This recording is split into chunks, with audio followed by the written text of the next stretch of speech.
Ladies and gentlemen, are federal agents ruining your criminal empire with annoying little things like wiretaps, evidence, and modern telecommunications infrastructure? You tired of the FBI kicking your door in because your gambling network broadcasts like a drunk uncle using a walkie-talkie from Radio Shack? Well, relax, sweetheart. Because now there's Costello Communications, the only organized crime telecommunications package scientifically engineered to keep your illegal horse betting operations smoother than a corrupt judge on payday. At Costello Communications, we understand the needs of the modern American gangster. That's why our patented system includes illegal radio optimization, anti-wiretap enhancements, federal frequency evasion, advanced syndicate broadcasting, and emotionally traumatized Austrian engineering genius technology. That's right. Why trust some guy named Tony with a screwdriver when you can trust a terrified Hollywood actress being psychologically blackmailed by organized crime? Still using regular mob communications? Take a listen. Hey Joey, the horse lost.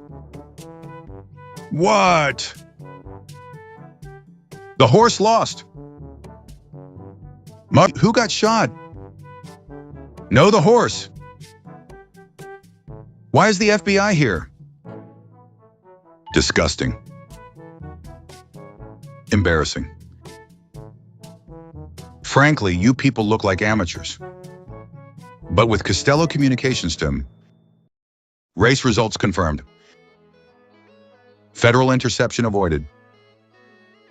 Profit margins increased. Existential despair activated. See the difference? Our advanced frequency hopping inspired signal architecture helps ensure your illicit gambling empire stays one step ahead of law enforcement, public accountability, and basic morality. And remember, folks, if the government asks where the technology came from, you smile. You deny everything. And you immediately blame communists.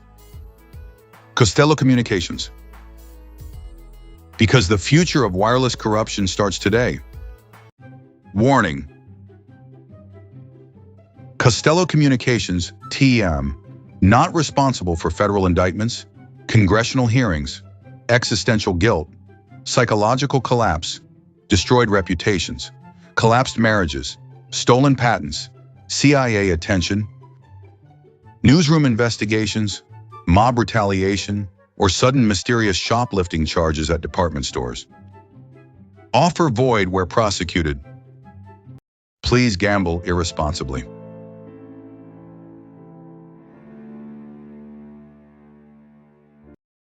Viewer discretion is advised.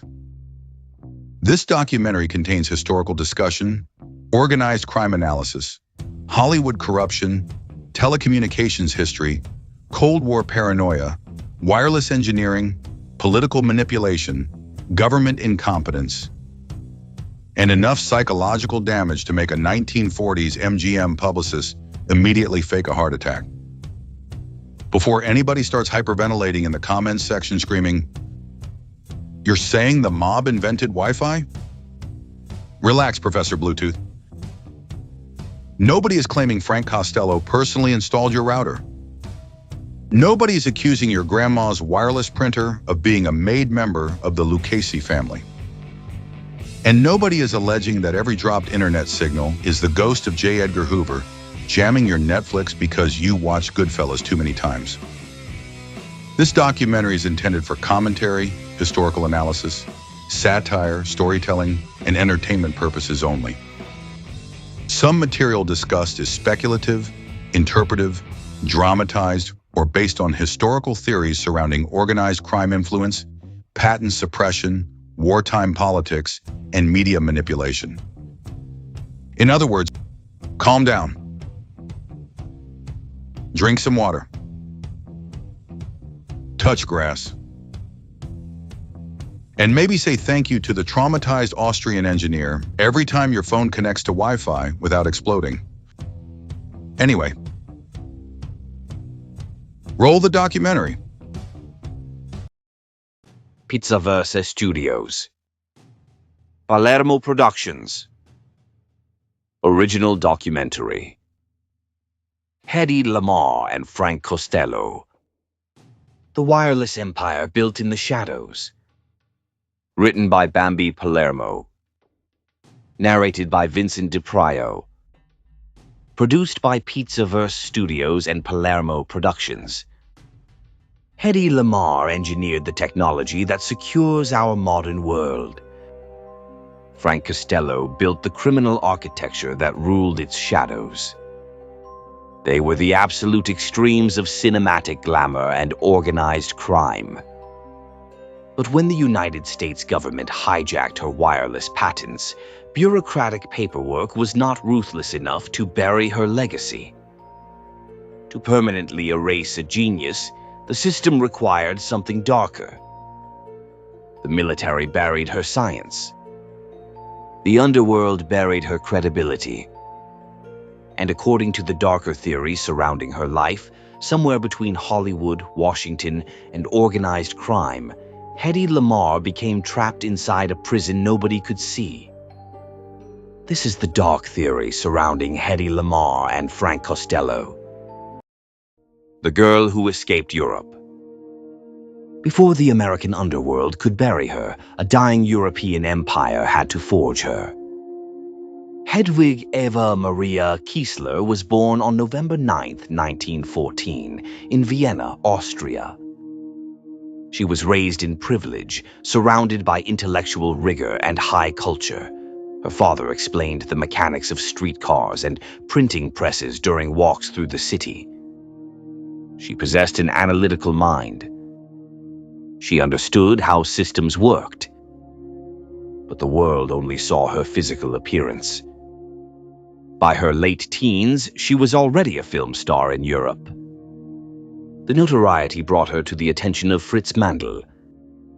Mandl was an Austrian arms dealer who manufactured munitions for fascist regimes. He was controlling, paranoid, wealthy, and politically connected. He married Hedy and effectively imprisoned her inside his world.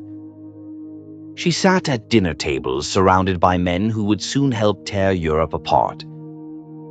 She listened to conversations about torpedo guidance systems, military communications, radio transmissions, and weapons technology. She was a captive audience. But she was also absorbing everything. She catalogued the vulnerabilities of military communication systems, while the men around her underestimated her intelligence completely. Eventually, she escaped. According to the story, she drugged a maid assigned to monitor her, fled the estate, crossed borders, and secured passage to London. In London, she met Louis B. Mayer, that creep, the head of Metro-Goldwyn-Mayer. He signed her immediately. She sailed to America. She changed her name to Hedy Lamarr. And like many immigrants arriving in America during that era, she believed freedom was waiting for her on the other side.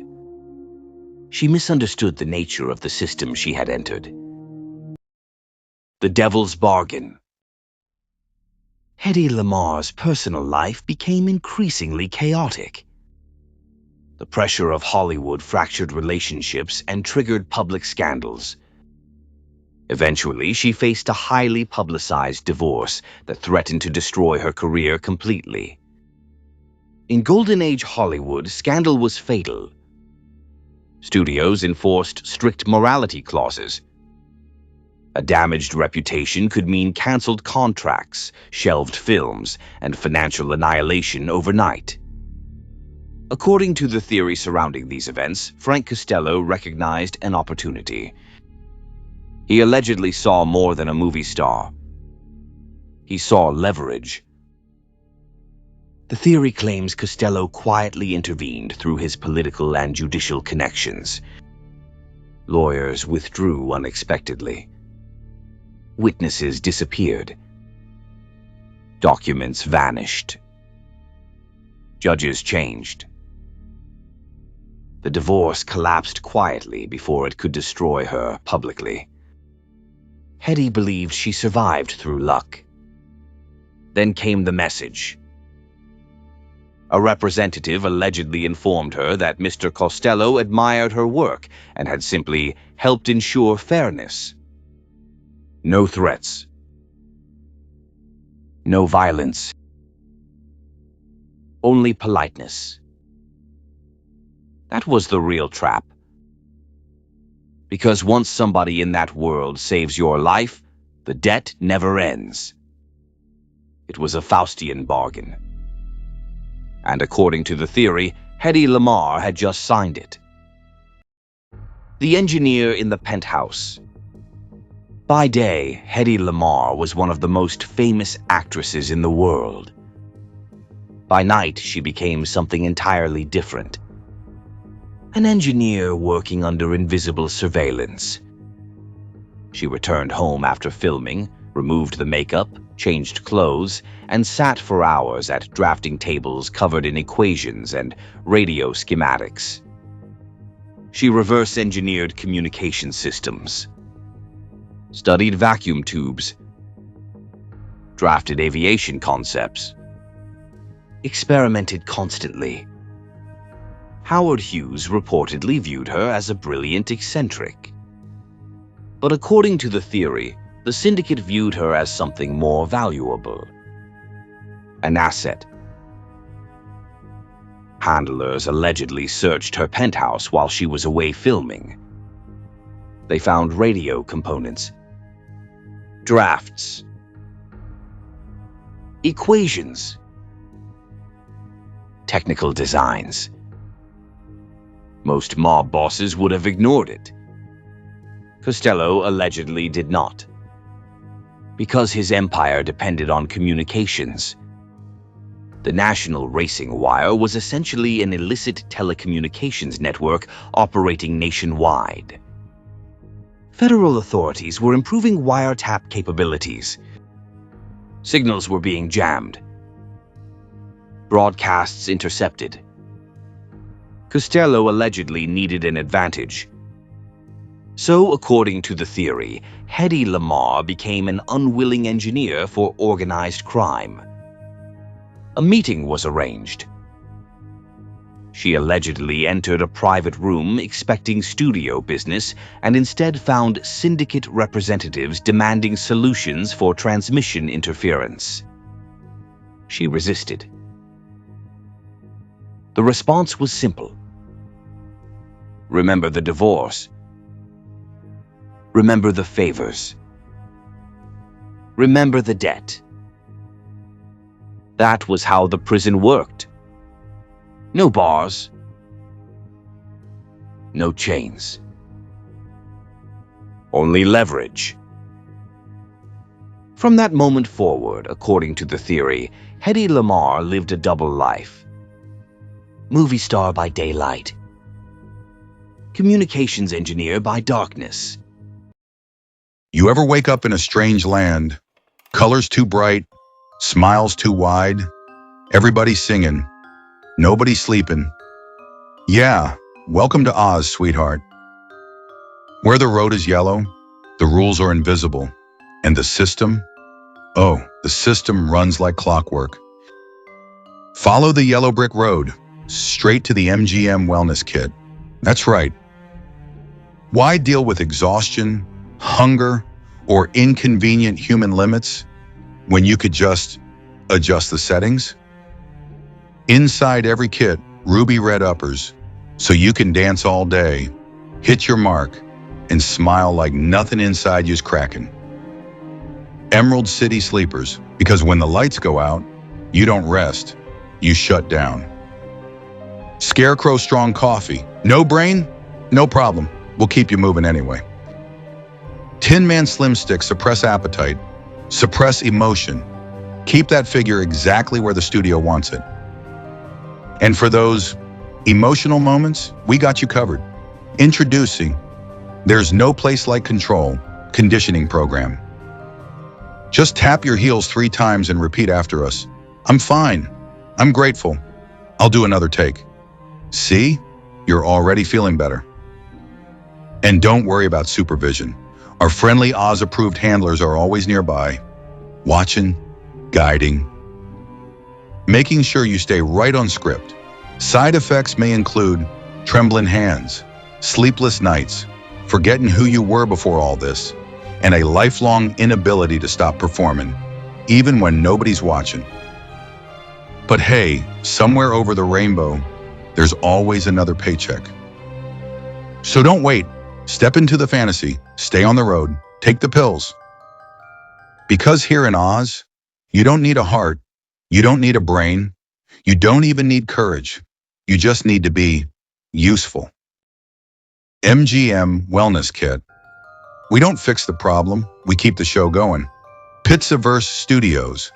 If it looks like magic, somebody paid for it.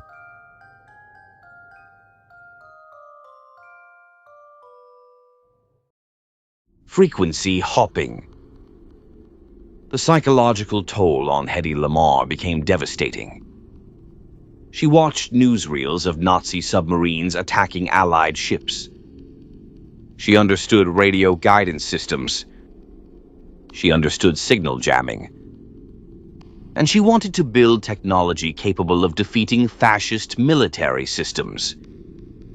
She focused on the core weakness of radio communication. Traditional radio signals operated on a single continuous frequency.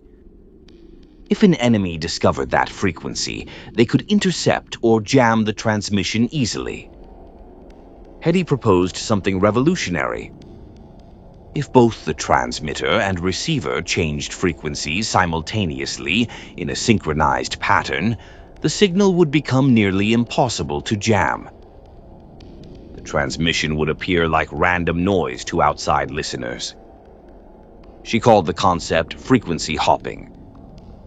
She collaborated with composer George Antheil, who had experimented with synchronized player pianos using perforated paper rolls. Together, they designed a system utilizing 88 frequencies, corresponding to the 88 piano keys. Hedy believed she had created technology capable of changing warfare permanently. She believed the United States Navy would recognize the strategic importance immediately. She believed she was finally building something capable of defeating fascism. But according to the darker interpretation of events, Frank Costello allegedly saw something else entirely. A threat. Because if federal authorities acquired secure frequency-hopping communications technology, the syndicate's communication systems could become vulnerable. The racing wire depended on controlled transmissions. Costello allegedly viewed her invention as a danger to his empire. The patent that disappeared. Hedy Lamarr and George Antheil submitted their patent for a secret communication system to the United States Navy during World War II. They offered it free of charge. They expected the military to embrace it immediately. Instead, the Navy rejected it. Officials claimed the system involving piano roll synchronization was impractical for torpedoes. The rejection was swift, absolute, and according to the theory, deeply suspicious. The Navy showed little interest despite actively searching for anti-jamming technology during wartime. Hedy attempted to push forward. She requested meetings, appealed decisions, tried to explain the strategic importance of the invention. She was dismissed repeatedly. One official reportedly told her to stop focusing on engineering and instead use her celebrity status to sell war bonds. The message was clear.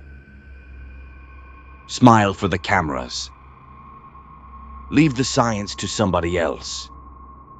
According to the theory, this was not simple sexism or bureaucratic incompetence.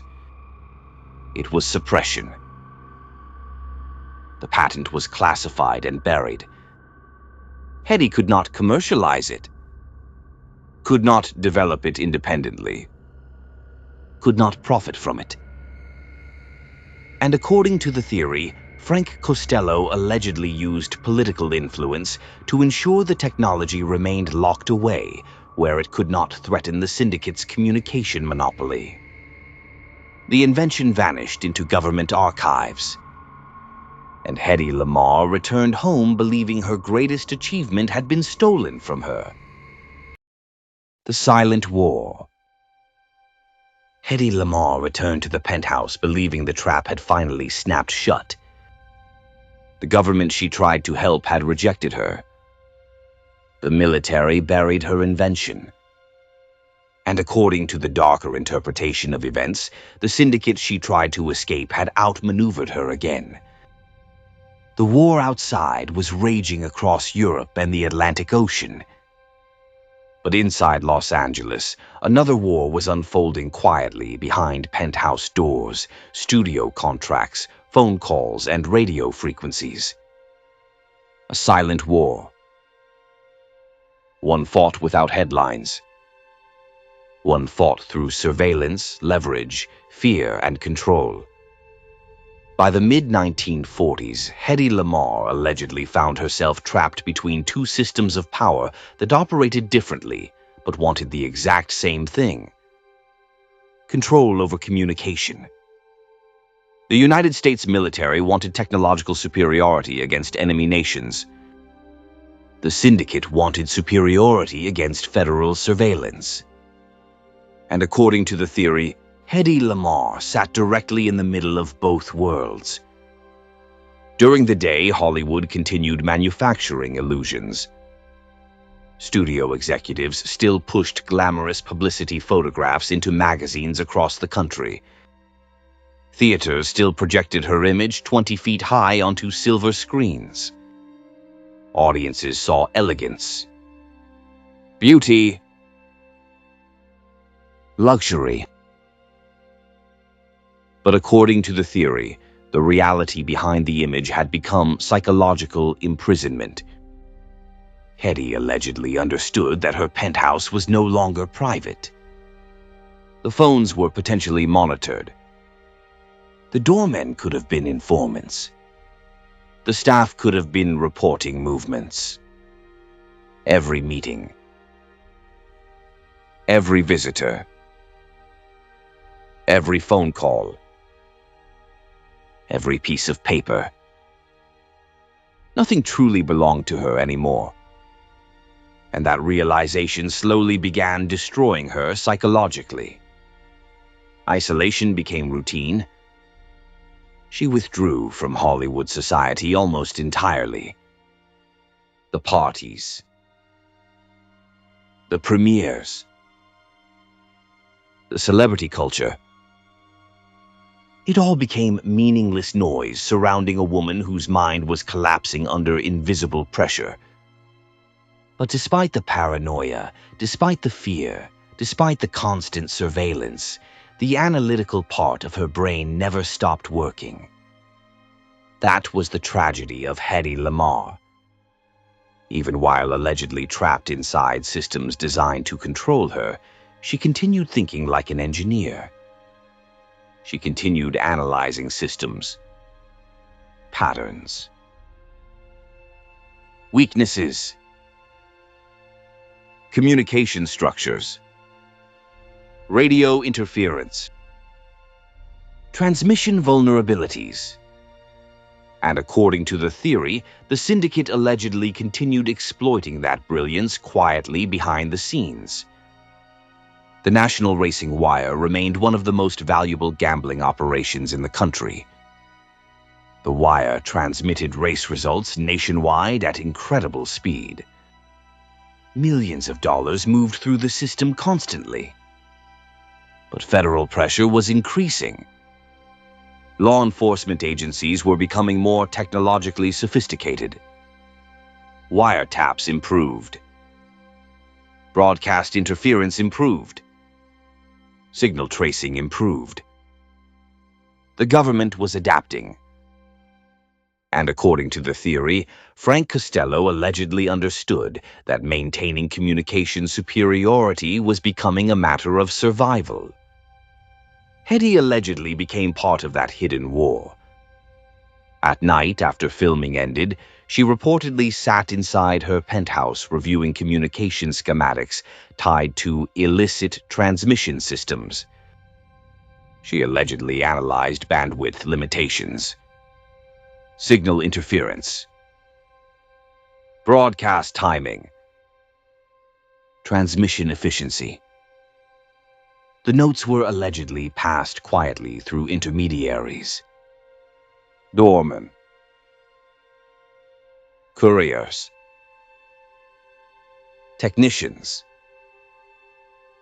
Nobody would suspect that one of the biggest actresses in Hollywood was allegedly helping optimize illegal communication infrastructure. That was the perfect cover. Her celebrity became camouflage. And psychologically, the contradiction was devastating. Hedy Lamarr wanted to defeat fascism. She wanted to contribute to legitimate scientific advancement. Instead, according to the theory, she found herself trapped optimizing communication systems tied to organized crime while the world treated her like a decorative object. Hollywood reduced her to beauty. The syndicate reduced her to utility. The government reduced her to irrelevance. Nobody saw the full person anymore. And once isolation reaches that level, paranoia becomes almost impossible to separate from reality. That is what made the situation so psychologically destructive. Because according to the theory, Hedy allegedly could not trust anyone. Not Hollywood. Not law enforcement. Not the government. Not the people surrounding her. And certainly not the men allegedly controlling the invisible machinery around her life. The worst part was that even if she tried to explain the situation publicly, almost nobody would believe her. Imagine attempting to tell reporters in the 1940s that organized crime figures, Hollywood executives, communication systems, and government bureaucracy were all interconnected through technological suppression and political leverage. It would sound insane. That was the brilliance of the trap. The truth itself became unbelievable. And according to the darker interpretation of events, that was exactly what protected the system. Not secrecy, not violence, absurdity. Because once the truth becomes too large, too complicated, and too interconnected for ordinary people to process, the system no longer needs to hide it. People hide it from themselves. The racing wire. To understand the darker theory surrounding Hedy Lamarr and Frank Costello, you first have to understand the national racing wire. Because according to the theory, the wire was not simply a gambling operation. It was an empire. An invisible communications empire moving information faster than the government could control it. And in the world Frank Costello operated in, speed meant power. The National Racing Wire transmitted horse racing results from tracks across the United States directly to bookmakers before the information became publicly available. Those few seconds changed everything. If a bookmaker received results before the betting public, he controlled the odds.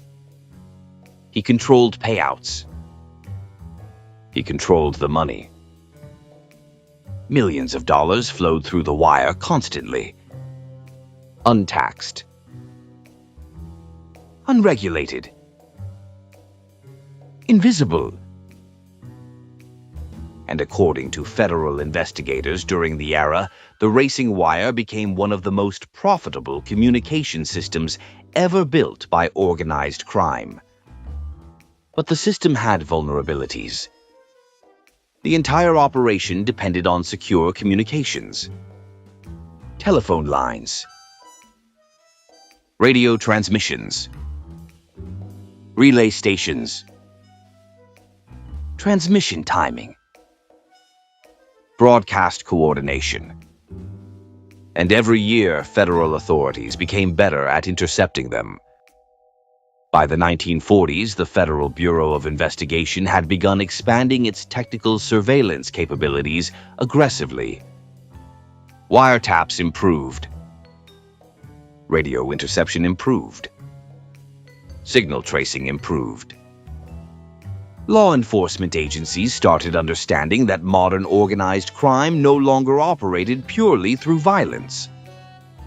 It operated through information networks. Frank Costello allegedly understood this before almost anybody else in organized crime. That is what made him dangerous. According to the theory, Costello allegedly viewed communications technology the same way military strategists viewed radar during wartime. Not as a luxury, as survival. And according to the darker interpretation of events, this is where Hedy Lamarr allegedly became valuable to the syndicate. The theory claims that syndicate representatives quietly pressured Hedy into analyzing weaknesses inside communication systems tied to the racing wire. Signal interference, broadcast interruptions, frequency vulnerabilities, transmission stability.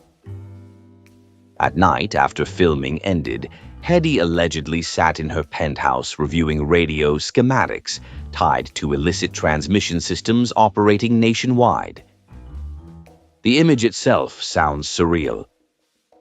One of the most glamorous actresses in Hollywood allegedly helping optimize underground communication infrastructure, while newspapers printed beauty photographs of her across America. But that contradiction is exactly why the theory survives. Because nobody would suspect her. Her fame became operational camouflage. According to the theory, technical modifications allegedly moved quietly through intermediaries. Notes passed to couriers. Couriers passed them to technicians. Technicians updated relay systems in New York, Chicago, and other major gambling hubs. The results allegedly improved transmission efficiency and reduced interference from local law enforcement attempts to jam or intercept broadcasts. And if the theory is true, Hedy Lamarr allegedly became one of the most invisible engineers in organized crime history. Not because she wanted power, because she allegedly had no safe way out. The psychological contradiction became unbearable.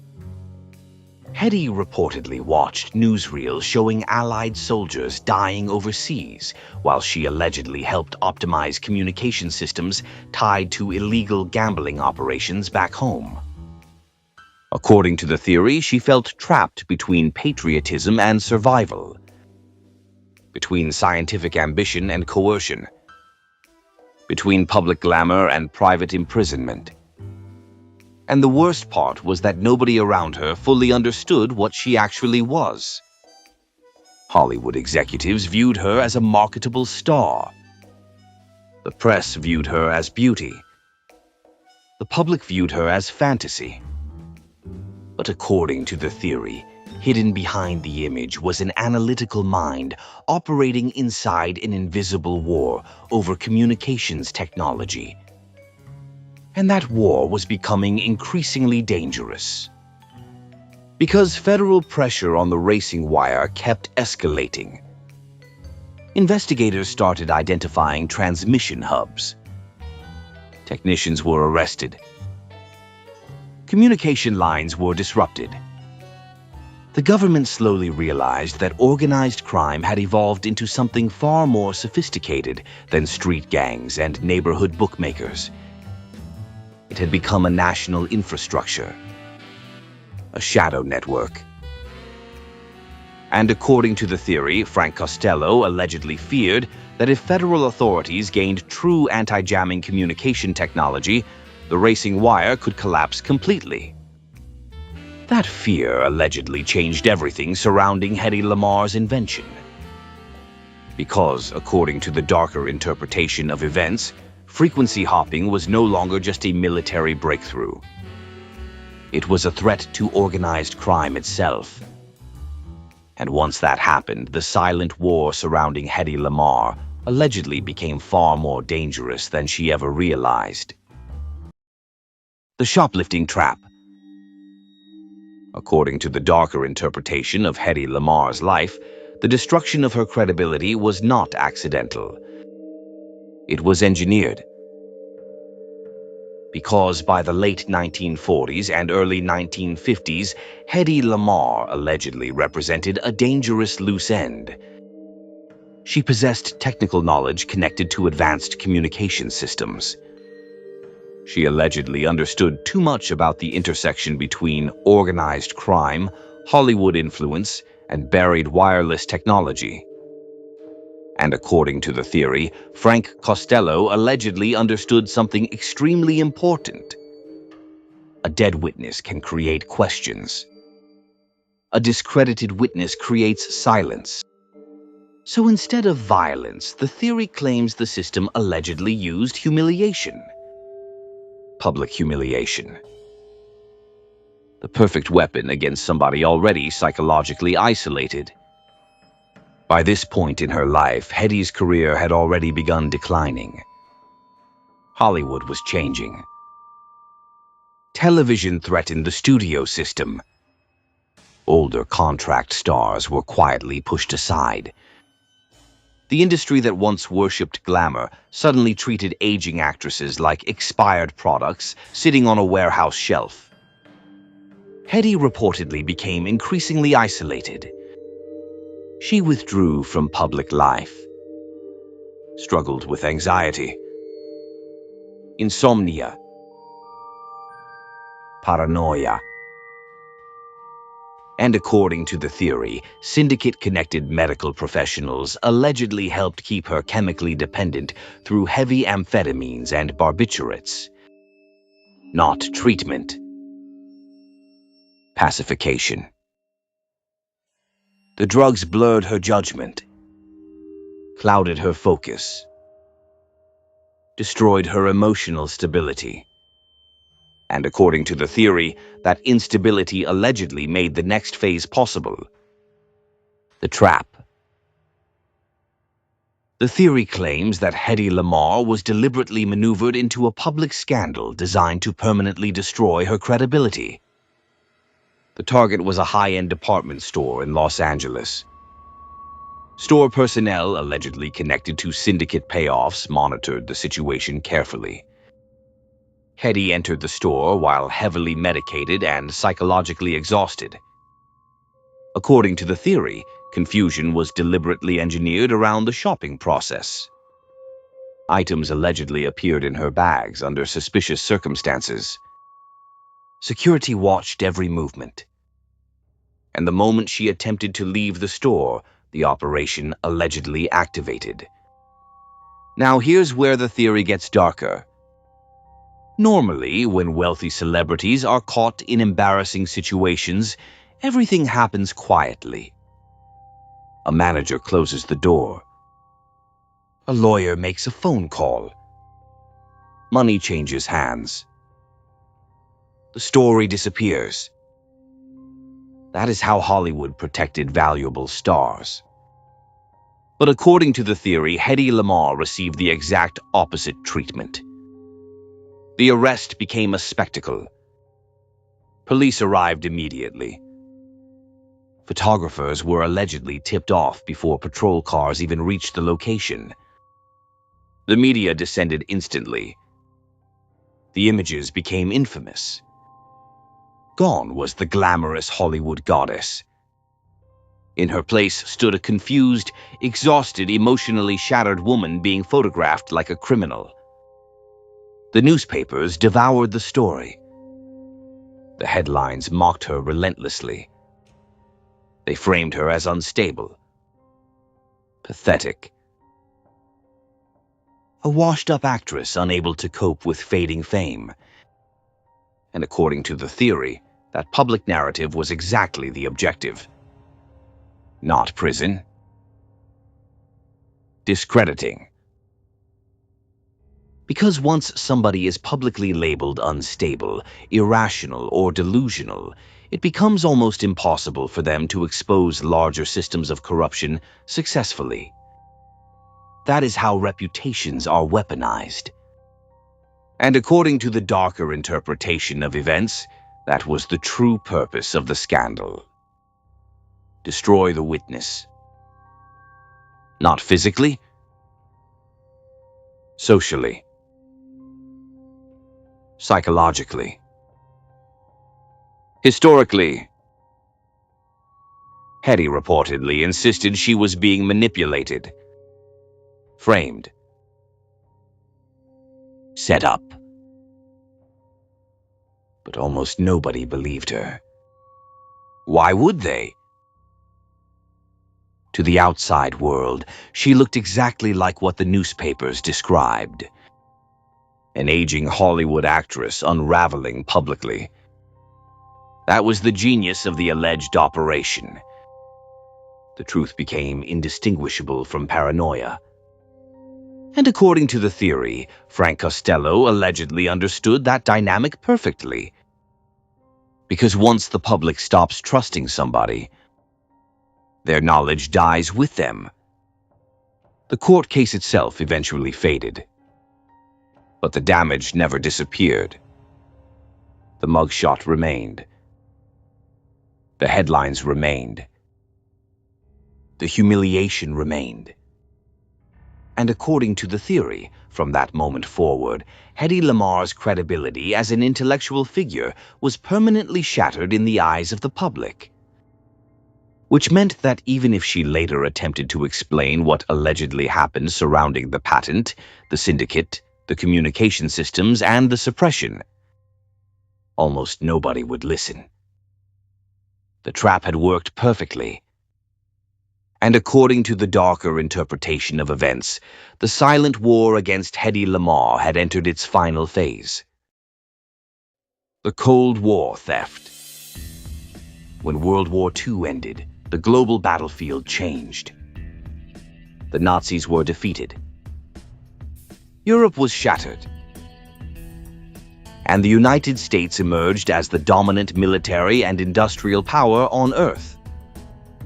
But according to the darker interpretation of Hedy Lamarr's story, the war against her was far from over. Because while the public celebrated victory, another system quietly expanded behind the scenes. The military-industrial complex, the intelligence apparatus, the classified research networks, the invisible infrastructure of Cold War America. And according to the theory, buried inside that machinery sat Hedy Lamarr's patent. Locked away. Suppressed. Waiting.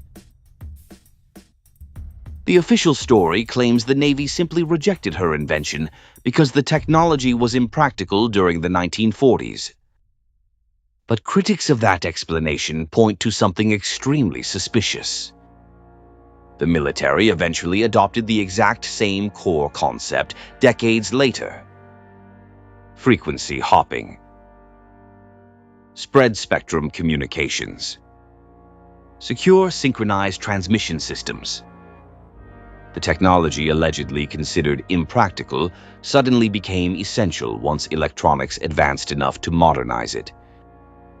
According to the theory, the government never truly discarded Hedy's invention. It preserved it, classified it, studied it quietly while preventing her from developing or profiting from it independently. And that distinction changes everything. Because if true, Hedy Lamarr did not simply lose recognition. She lost ownership of the future itself. By the 1950s and early 1960s, Cold War tensions between the United States and the Soviet Union escalated into permanent global paranoia. Nuclear weapons reshaped military strategy completely. Communication security became one of the most important technological priorities on Earth. A jammed signal could trigger catastrophe. An intercepted transmission could start a war. Suddenly, the exact problem Hedy Lamarr tried solving during World War II became critically important. And according to the theory, the government quietly reopened the vault. Deep inside military archives sat patent number 2, Dao 92 387. A secret communication system created by Hedy Lamarr and George Anthiel. The patent had expired. That detail matters enormously. Because once the patent expired, the government could allegedly utilize the core concepts without compensating the inventors financially. Critics of the theory argue this was simply normal patent law. Supporters argue it was legalized theft hidden behind bureaucracy. Either way, the result remained the same. Hedy Lamarr never controlled the technology she helped create. Defense contractors and military engineers allegedly revisited the designs using newly developed transistor technology. The bulky mechanical piano roll synchronization system that the Navy once mocked could now be replaced with compact electronics. Suddenly, the invention worked perfectly. And according to the theory, the same system once dismissed as impractical became foundational to Cold War communication security. Then came the Cuban Missile Crisis. October 1962. The world stood on the edge of nuclear annihilation. American warships surrounded Cuba. Soviet submarines moved beneath the Atlantic. One misunderstanding. One failed communication. One jammed signal. And civilization itself could collapse. During the crisis, the United States military utilized spread-spectrum communication systems tied directly to the principles Hedy Lamarr had developed decades earlier. Secure synchronized frequency changes. Anti-jamming transmissions. Protected communications. The exact concepts she allegedly fought to have recognized during World War II. And according to the theory, Hedy Lamarr sat at home completely unaware that her invention was now helping stabilize the most dangerous military standoff in human history. That is the tragedy at the center of the story. The government allegedly buried her invention, then quietly used it anyway. No apology. No public recognition. No compensation. Nothing. The technology allegedly became integrated into military systems, while Hedy Lamarr's public image remained frozen as a scandal-ridden former actress mocked by tabloids. And according to the darker interpretation of events, this is where the true theft occurred.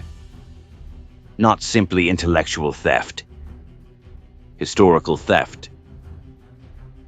Because once institutions control the narrative surrounding an inventor, they control who receives credit for the future itself. The military gained secure communications. Defense contractors gained technological foundations worth billions. The telecommunications revolution slowly began forming underneath Cold War infrastructure. And Hedy Lamarr allegedly remained trapped in isolation, chemically dependent, financially unstable, and publicly discredited. The woman who helped shape modern wireless communication allegedly became invisible, while governments and corporations inherited the world she designed. And according to the theory, that invisibility was never accidental. It was the final stage of suppression. Not destroying the invention. Separating the invention from the inventor forever. The invention that built the future.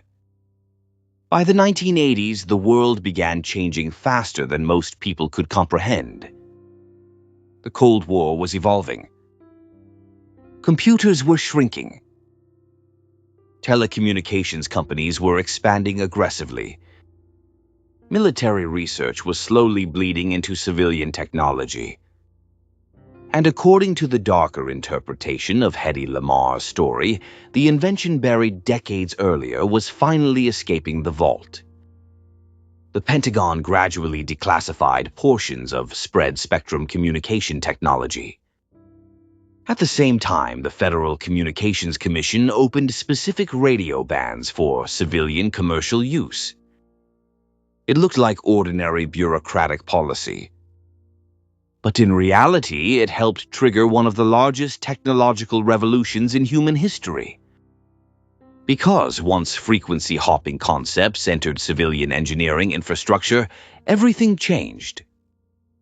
Wireless communication exploded.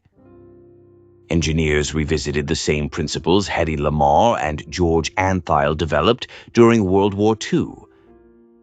Synchronized frequency changes, spread-spectrum transmission, anti-jamming communication systems. The mechanical piano rolls from the original patent were replaced with modern processors and digital electronics. But the mathematical foundation remained the same. And according to historians studying wireless communication technology, those principles became essential to modern telecommunications infrastructure. Wi-Fi, Bluetooth, GPS, cellular communication systems, secure military transmissions, satellite synchronization, wireless routers, modern encrypted communication, the invisible architecture of the digital age. Everywhere the modern world turned, traces of Hedy Lamarr's ideas allegedly existed beneath the surface. And yet the public still barely understood who she was. That is what makes the story feel almost surreal. A woman once dismissed as just a movie star allegedly helped lay the foundation for the modern wireless world while spending decades isolated, ridiculed, and financially unstable. Meanwhile, corporations built empires worth billions on top of technologies connected to her work. The contrast became almost grotesque. Telecommunications executives became billionaires. Defense contractors expanded into global giants. Silicon Valley emerged as the new center of technological power. Wireless communication transformed civilization itself. And according to the darker interpretation of events, the woman connected to those foundational ideas received almost nothing. By the 1990s, researchers and patent historians finally began tracing the origins of spread-spectrum technology more carefully. Eventually, they arrived at patent number 2,292-387. The filing listed Hedy Lamarr and George Antheil. Slowly, the technology world realized something shocking. One of the most important communication concepts of the modern era had been connected to a Hollywood actress all along. The media loved the story immediately. But according to critics, they sanitized it completely. The establishment press reframed the entire narrative into something cleaner and easier to market. A misunderstood actress. A forgotten genius. A woman ahead of her time ignored by sexist institutions. That version was comfortable, safe, simple. It allowed corporations and institutions to celebrate Hedy Lamarr without examining the darker allegations surrounding political suppression, organized crime influence, financial exploitation, and historical manipulation. The uglier questions disappeared. No discussion of the syndicate. No discussion of coercion. No discussion of communications monopolies. No discussion of the alleged destruction of her credibility. The system acknowledged her intelligence only after it no longer threatened anybody financially. That timing matters. Because according to the darker interpretation of events, recognition arrived only after the profits were secured permanently. In 1997, the Electronic Frontier Foundation awarded Hedy Lamarr and George Anthiel a Pioneer Award, recognizing their contributions to wireless communication. It was one of the first major public acknowledgments of her technological legacy. The organizers expected gratitude, celebration, triumph. Instead, Hedy reportedly responded with bitterness. Years earlier, she allegedly needed protection, support, recognition, opportunity.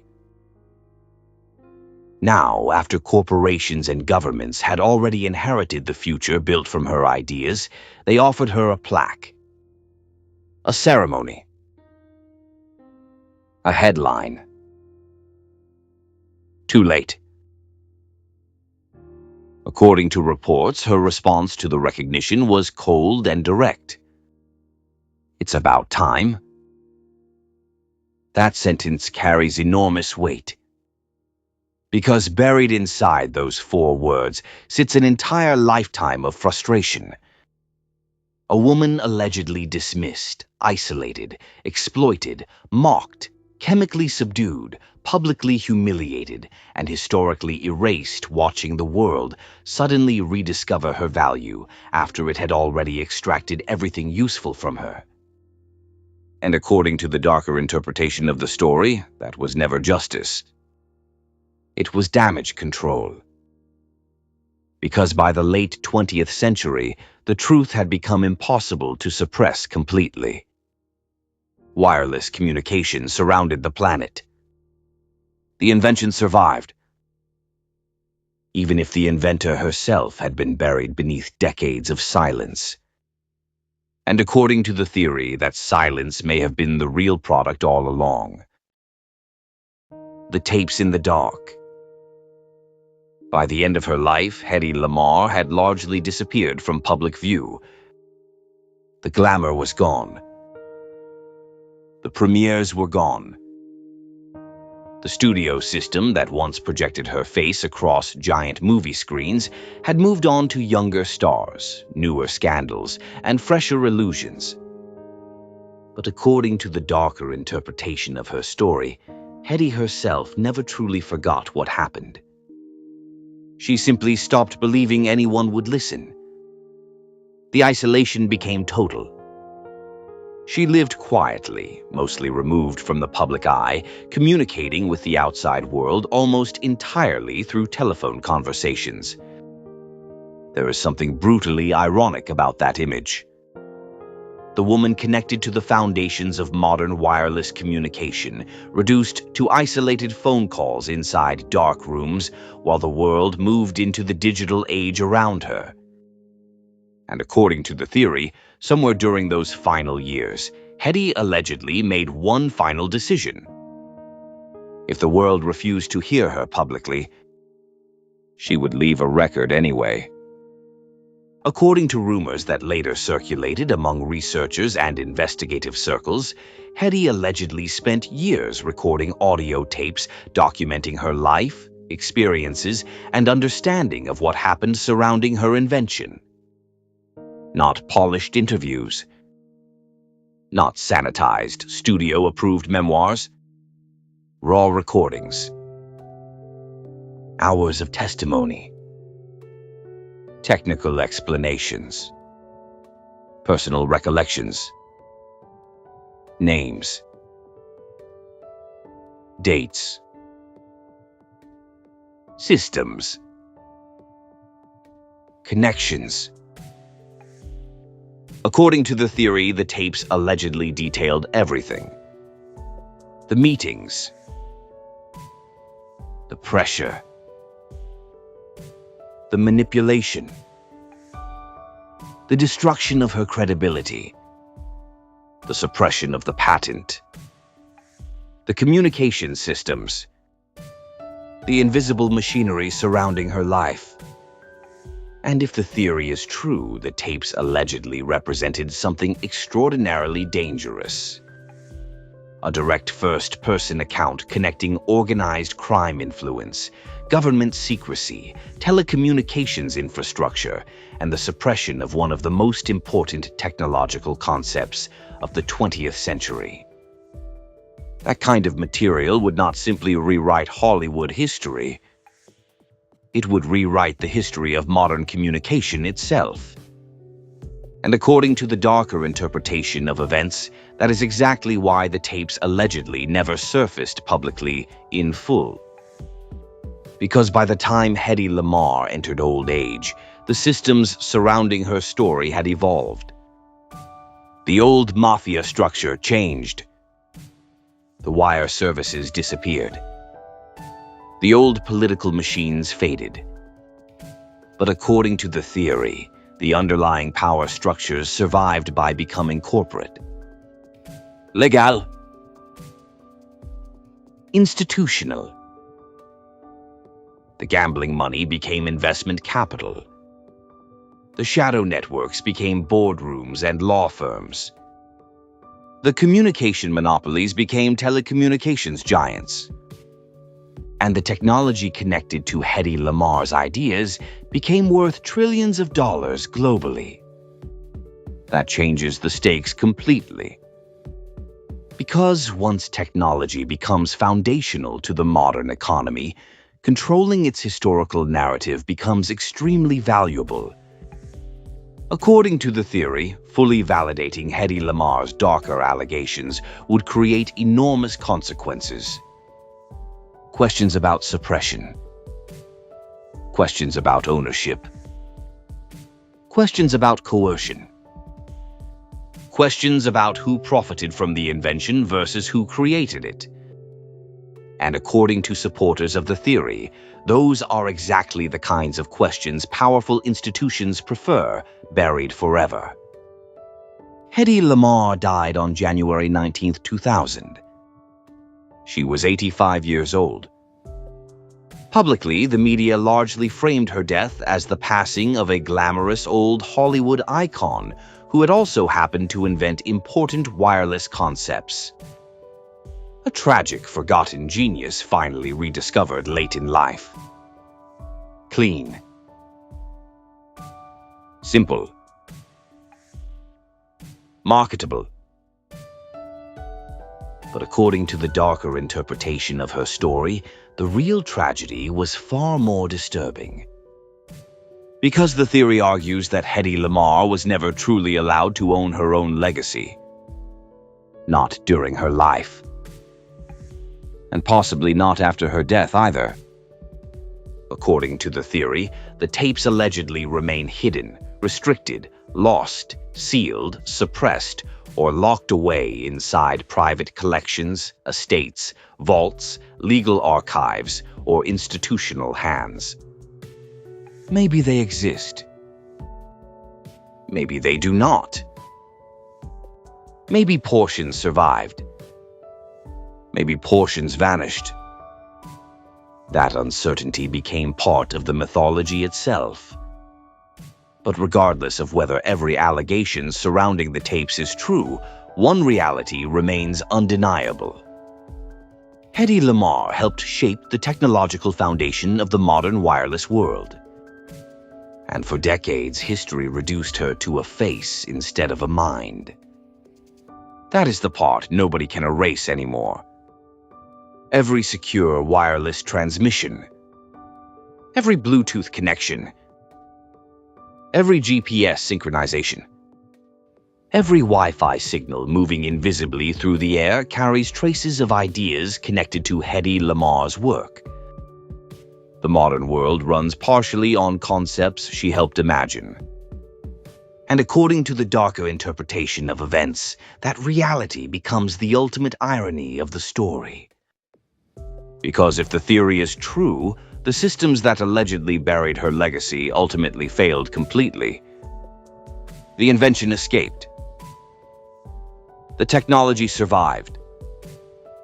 The future adopted her ideas, whether history gave her credit or not. But the silence surrounding her suffering survived too. And maybe that is the real ending to this story. Not victory.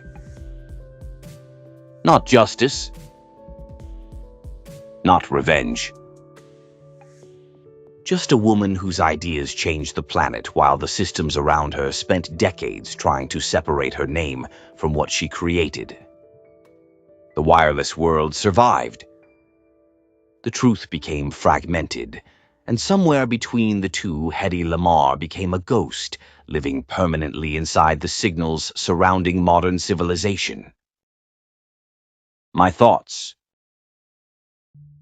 Hedy Lamarr's story is not simply about Hollywood.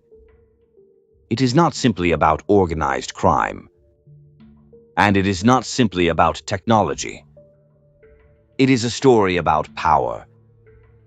About what happens when intelligence exists without protection. About what happens when systems of influence decide a human being is more valuable as a resource than as a person. According to the theory, Hedy Lamarr created technology that transformed global communication forever, but the forces surrounding her ensured she would never fully control its legacy. The world embraced her invention while ignoring the woman behind it. And whether every allegation surrounding Frank Costello and the syndicate is true or not, one fact remains undeniable. Hedy Lamarr helped build the technological foundation of the modern wireless world. For decades, that truth remained buried beneath Hollywood mythology, media narratives, and political bureaucracy. Now the story survives as a warning. Because history does not always erase people by killing them. Sometimes history erases people by turning them into caricatures, scandals, punchlines, or footnotes, while the powerful inherit everything they created. And in Hedy Lamarr's case, the silence surrounding her may have become just as powerful as the technology she invented. If you enjoyed this documentary, make sure you subscribe to the channel, leave a comment, and let us know your thoughts on the hidden history surrounding Hedy Lamarr, organized crime, and the origins of wireless communication. And if you've been enjoying these deep dives into Hollywood, corruption, organized crime, historical manipulation, and the darker side of American power structures, welcome to the Pizzaverse. Because around here, we don't just tell stories. We dig through the smoke, the lies, and the locked filing cabinets they hoped nobody would ever open. Thank you for watching. Thank you to everybody supporting the channel, the documentaries, the premieres, the research, and the madness that keeps this whole operation moving. The support genuinely means everything. More documentaries, more deep dives, more forgotten history, and more chaos are on the way. Until the next one. Stay curious, stay dangerous, and keep asking questions. Hedy Lamarr invented the future, got treated like decorative furniture. A Hollywood actress with the brain of an engineer and the public image of a studio-manufactured goddess. While executives wanted glamour shots and publicity tours, Hedy Lamarr was allegedly sitting at home reverse-engineering communication systems and sketching technology that would eventually help create Wi-Fi, Bluetooth, GPS, and secure wireless communications. The military ignored her. Hollywood underestimated her. And history spent decades pretending she was just the pretty actress. Basically, she helped invent the modern world and got rewarded with stress, scandals, and a pension check. American dream, baby. Frank Costello, the Prime Minister of the underworld. Frank Costello wasn't the loudest mob boss. That's what made him dangerous. While other gangsters played street king, Costello allegedly operated like a corporate executive with judges, politicians, unions, gambling networks, and communication systems sitting quietly in his pocket. The man understood something most criminals didn't. Information is power. And according to the darker theories surrounding Hedy Lamarr's life, Costello allegedly recognized the value of communications technology long before the government fully understood it themselves. He didn't need to scream. He didn't need theatrics. Guys like Costello destroyed lives with phone calls and handshakes, which honestly is way scarier than the movie version. George Antheil, the composer who accidentally helped invent modern wireless communication. George Antheil was an avant-garde composer known for experimental music, synchronized player pianos, and sounding like the kind of guy who definitely scared dinner guests in the 1940s. Then somehow history took a hard left turn and he ended up collaborating with Hedy Lamarr on frequency-hopping communication systems. Because apparently one of the inventors of Wi-Fi was basically mad scientist Mozart. Only in America could a Hollywood actress and an experimental composer accidentally help build the technological foundation of the 21st century, while the government shrugged and told them to go sell war bonds instead. Howard Hughes, billionaire aviation fanatic and professional chaos machine. Howard Hughes was a film producer, aviation obsessive, industrialist, and full-time eccentric operating on approximately 4 hours of sleep and pure paranoia. Unlike most people in Hollywood, Hughes reportedly recognized that Hedy Lamarr was genuinely intelligent. Which says a lot considering the man himself looked like he was one bad week away from building a moon base out of soup cans. He allegedly gave her access to engineers and technical resources because he understood her mind wasn't just another studio illusion. Rare moment of competence in this entire disaster.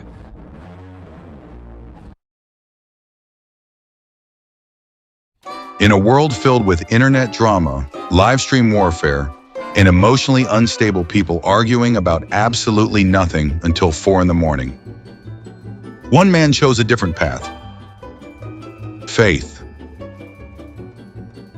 Community. And aggressively positive live stream energy.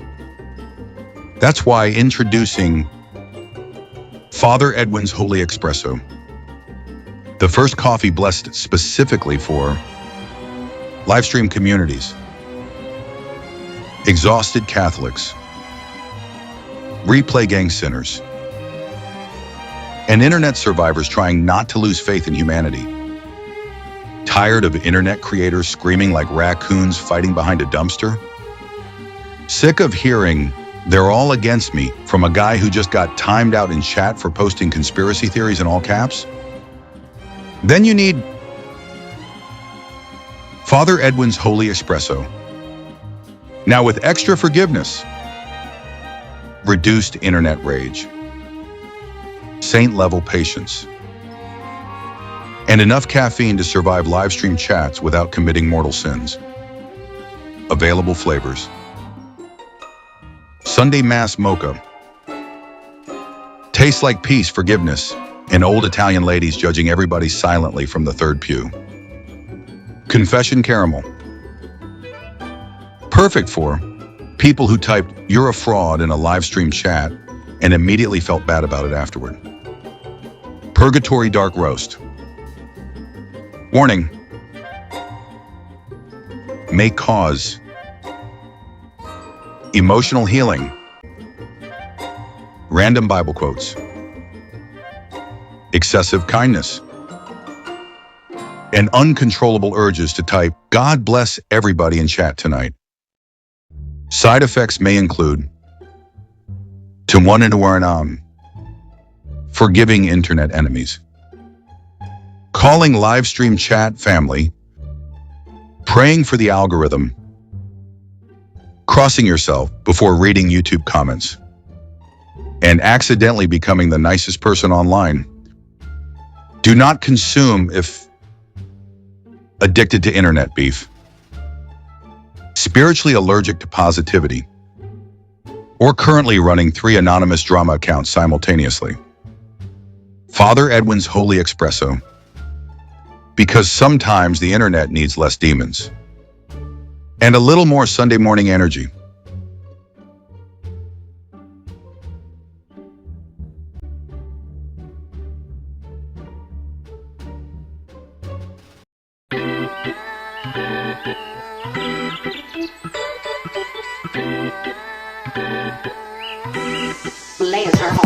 How'd that cross necklace get over your horns?